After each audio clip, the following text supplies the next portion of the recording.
बहुजनांना आदराने वागवण्याची वेळ येते आहे, याचं कारण ब्राह्मणवादाचं राज्य आलेलं आहे। जेव्हा जेव्हा बहुजनवाद बळकट होतो तेव्हा तेव्हा लोकशाही अवतरते, आणि जेव्हा जेव्हा ब्राह्मणवाद बळकट होतो तेव्हा तेव्हा आपल्याकडे हुकुमशाही येते।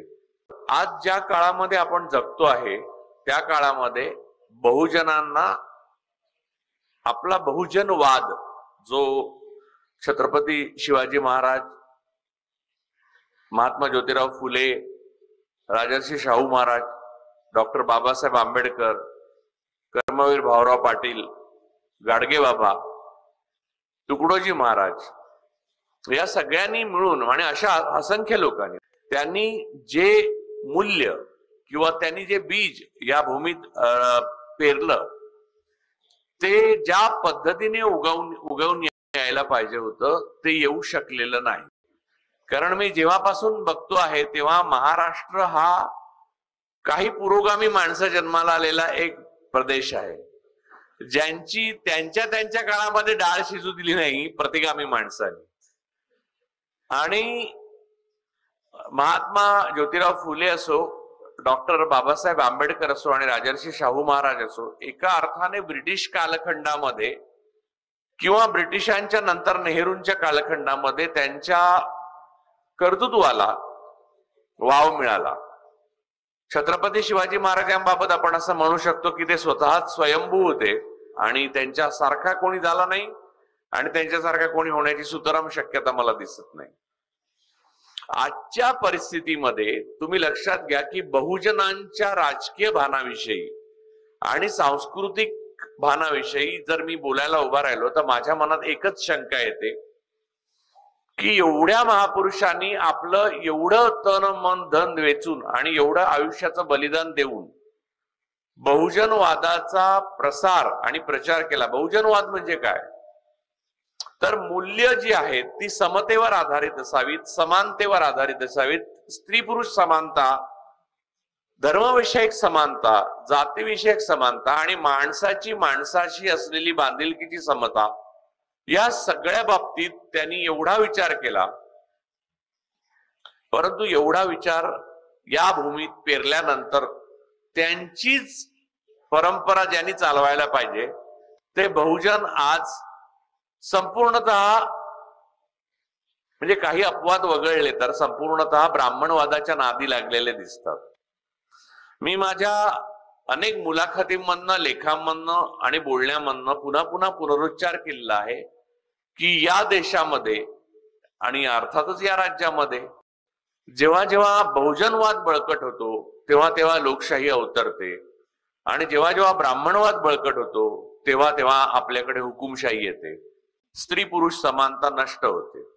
आणि हे तुम्ही अगदी इतिहासात कुठचाही दाखला घेऊन बघा, म्हणजे बौद्धांचा काळ घ्या, गौतम बुद्धांचा काळ घ्या, छत्रपती शिवाजी महाराजांचा काळ घ्या, त्यानंतर तुम्ही उलटा पकडून बघा, पुष्यमित्र शृंगाचा काळ घेऊन बघा, पेशव्यांचा काळ घेऊन बघा, तुम्ही स्वातंत्र्योत्तर काळामध्ये 70 वर्ष असं एक मनुष्य म्हणत असतो कायम, तर तो काळ घेऊन बघा, आणि आताचा गेला 11 वर्षातला त्याचा प्रताप बघा।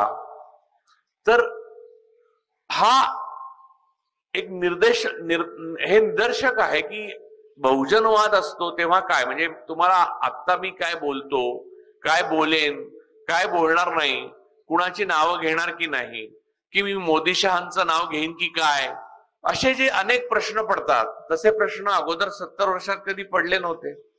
आपण कोणाचंही नाव घेऊ शकायचो आणि काहीही बोलू शकायचो आणि आपल्याला हे स्वातंत्र्य आहे याची सुद्धा कल्पना नव्हती। बहुजनांना आदराने वागवण्याची गरज नव्हती कारण बहुजनांचं राज्य होतं। बहुजनांना आदराने वागवण्याची वेळ येते आहे याचं कारण ब्राह्मणवादाचं राज्य आलेलं आहे। म्हणजे आदराने वागवणारे तुम्ही कोण असं विचारणारे हे पुरोगामी परंपरेतले महापुरुष जे होते त्यांना आपण पुन्हा पुन्हा विसरलो।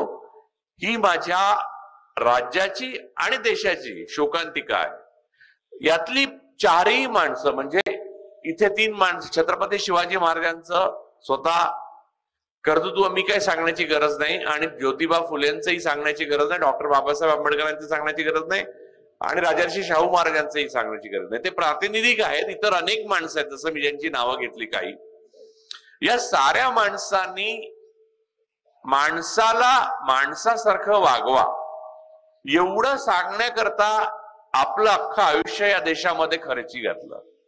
त्यांना ब्राह्मणवादाने सातत्याने विरोध केला. म्हणजे आज जे प्रश्न उभे केले जातात की अरे फातिमा शेख खरंच होत्या का?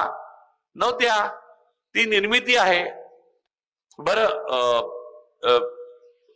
तो भिडे नावाचा एक गृहस्थ आहे सांगली भागामध्ये, तो तर सांगतो की महात्मा ज्योतिराव फुले देशद्रोही होते, आणि त्याच्यावर काहीही प्रतिक्रिया उमटत नाही. हा बहुजनवादाचा पराभव आहे का? नाही. हे आपण मानणार की नाही की बहुजनांना आपलं राजकीय आणि सांस्कृतिक भान नाही, म्हणजे आपल्या बापाला येऊन आपल्या अंगणात कोणी शिव्या घातल्या तरी सुद्धा आपण हसतमुखाने सहन करतो, आणि त्या माणसाची आणि त्याच्या मागे असलेल्या सत्तेचं मांडलिकत्व आपल्याला कधी मिळतं यासाठी लाळ गळवत राहतो. हे राजकीय आणि सांस्कृतिक भान असल्याचं समाजाचं रक्षण आहे. मी अनेकदा म्हणतो की साताऱ्यामध्ये जेव्हा जेव्हा मी डॉक्टर आह साळुंकेंकडे तात्यांकडे जातो तेव्हा माझ्या मनात हे येतं की अरे सातारामध्ये एक महापुरुष ज्याने तत्ववेत्ता म्हणून आणि तत्वज्ञ म्हणून एक स्थान स्वतःचं निर्माण केलं, तो तिथे बसलेला असताना ज्याला बहुजनवादाचं नायकत्व आजच्या काळामध्ये मिळायला पाहिजे, तो तिथे बसलेला असताना बहुजनांची मुलं त्या भिडेच्या नादी लागतायत. याहून मोठा पराभव महाराष्ट्रामध्ये पुरोगामित्वाचा कोणता असू शकतो? आणि हे मी तुम्हाला सांगावं, याहून दुर्दैवाचं दुसरं काय असू शकतं? म्हणजे मी माझ्या जन्माच्या संदर्भात मी बोलतोय. म्हणजे मला हे सांगायला पाहिजे होतं कोणीतरी लहानपणीच की बाळा, हे आता तुमचं राज्य संपलेलं आहे, आता तुम्ही समतेने वागलात तर तुमचंच राज्य आहे. समता आणि समानता याला तुम्ही मुठमाती देणार असाल तर तुम्हाला गावकुसा बाहेर जावं लागेल. आता परिस्थिती अशी आहे की बहुजनांना परत गावकुसा बाहेर काढतात की काय अशी मला चिंता वाटायला लागली, आणि खरोखरच चिंता वाटायला लागली. आणि त्या चिंतेला भरपूर आधार आहेत. म्हणजे तुम्हाला सांगतो की छत्रपती शिवाजी महाराजांचा महाराष्ट्रात अपमान होतो. दिवसा अपमान करतात, रात्री अपमान करतात, कोणी अपमान करतात, म्हणजे अभिनेते अपमान करतात. त्या भिडेंचं तर काय बोलूच नाही. त्यांनी 32 मण सिंहासनासाठी सोनं गोळा केलं, ते गेलं कुठे माहित नाही.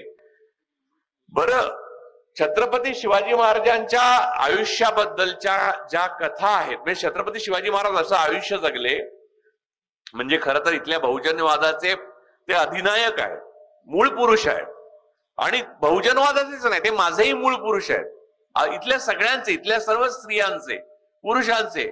इथे काहीतरी स्त्रियांच्या बाबत जाणीव जागृती झाली असेल तर त्याचे ते मूळ पुरुष आहेत. त्याचा उठसूट प्रत्यक्ष राज्यपाल अपमान करतो इथला, तो ब्राह्मण असतो. म्हणजे तो ब्राह्मण आहे म्हणून ब्राह्मणवादी नाही, मी त्याच्यावर येणार आहे. बहुजन हे अधिक ब्राह्मणवादी झालेले आहेत, कारण त्यांना त्यांच्या स्वतःच्या जहागिऱ्या टिकवायच्या आहेत. आणि हेच चालू होतं शिवाजी महाराजांचा उदय होण्या अगोदर. हेच सरदार लोक जे आज मराठे आणि ओबीसी मधले आहेत, जे आपली सरंजामदारी, आपली वतनदारी, आपली पाटीलकी, आपली धनदौलत, आपली अय्याशी ही स्वतंत्रपणे शाबूत ठेवण्याकरता आज निजामशाहकडे जात असत. उद्या अपमान झाला की परवा आदिलशाहकडे जात असत. तिकडे अपमान झाला की कुतुबशाहकडे येत असत. कुतुबशहाने अपमान केला की मोगलांना जाऊन मिळत असत. मग परत हाच प्रवास असा चालू राहील. तसेच पक्षामध्ये जात आहेत आता हे लोक. आणि मोगलांची ताकद वाढली तेव्हा त्यांच्या लक्षात आलं की दिल्ली पुढे आता पर्याय नाही, तर पळ काढून तिकडे दिल्लीला जाऊन मिळाले. हे सगळं मोडून काढलं ते छत्रपती शिवाजी महाराजांनी. पण छत्रपती शिवाजी महाराजांचा पराक्रम तेवढ्या पुरता मर्यादित नाहीये. छत्रपती शिवाजी महाराजांचा पराक्रम हा त्याच्या पुढे सुरू होतो. म्हणजे छत्रपती शिवाजी महाराजांनी अफजल खानाचा कोथळा काढला, त्याची फोटो तर आपल्याला लहानपणापासून दाखवतच आलेले आहेत, म्हणजे चित्र त्याच्यावर काढलेले. तो पराक्रम एक वेगळा आहे, योद्धा म्हणून त्यांचा पराक्रम आहे.